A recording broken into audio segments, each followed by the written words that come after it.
I remember the first time I saw it. I was out for a late night cruise with my best friends. It was a clear night, the stars were out, and as usual, we were on a road that we had never been down before. And suddenly, this large square silhouette just came out of nowhere, coming up on the right side of the road. We pulled over, and we took a closer look, and then there it was, in all of its glory, the old Hilltop Drive-In, a piece of history just sitting there, abandoned and forgotten.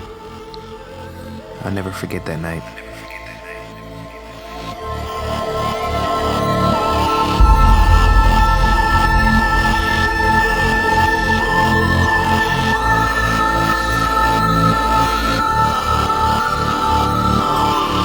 So obviously this place has kind of a cool factor going on. It's an abandoned drive-in movie theater, which is no longer in use, and it's been here for decades. Now, Chris, do you think that a place like this should be torn down or preserved? It should definitely be preserved. And why is that?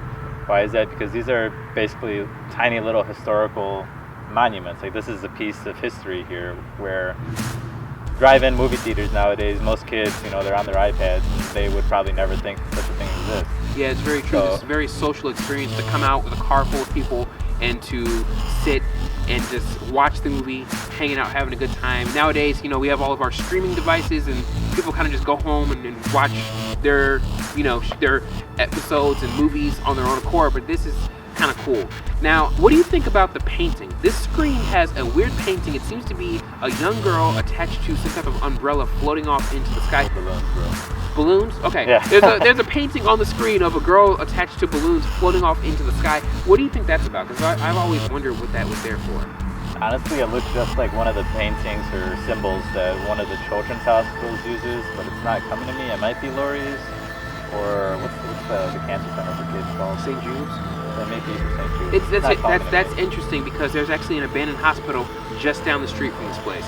So it could have something to do with that. Now, do you think that obviously that can't be original? Someone had to have come along at some point and, it's graffiti, clearly, because that would kind of impede on the view of your program if it was still a in-service drive-in movie theater. I don't think there's graffiti there.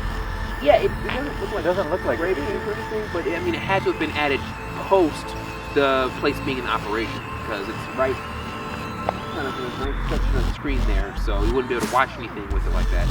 Okay, so a place like this, obviously, you're not really supposed to go inside. We have gone inside in the past. We did a film here a few years back with a few other friends, and it was a really cool experience. Most modern day drive-in theaters, they're kind of like just a screen with steel behind them. But this one, it has 4, I think, or 5 floors inside. 5 stories inside that you can actually climb and go up, and it's really cool. Now today, currently, it's actually boarded up, so nobody can go inside because they had a lot of issues with squatters and people vandalizing the interior and all of that. But I do remember going in there a year or 2 back, and it was a really cool experience. So, are you scared to go in a structure like this? For this particular structure, when I did go inside for the first time, I was kind of freaked out because there was a mattress there. So I remember that. So when me and Nate saw the mattress, we were just like, what the fuck, who could be in this structure?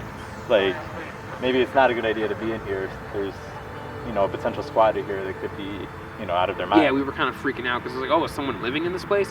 But There's beer bottles. Really cool experience to go inside and see a part of history like that. This place has been here for a very long time, and people used to come to work here every day and will come here every night to, have fun with their friends. So it's really cool to be here and to see it like this. Places like this get torn down all the time, and you would never know that they even existed. But this place is like just a little section of land stuck in the past, and it's just, personally, I think it's awesome.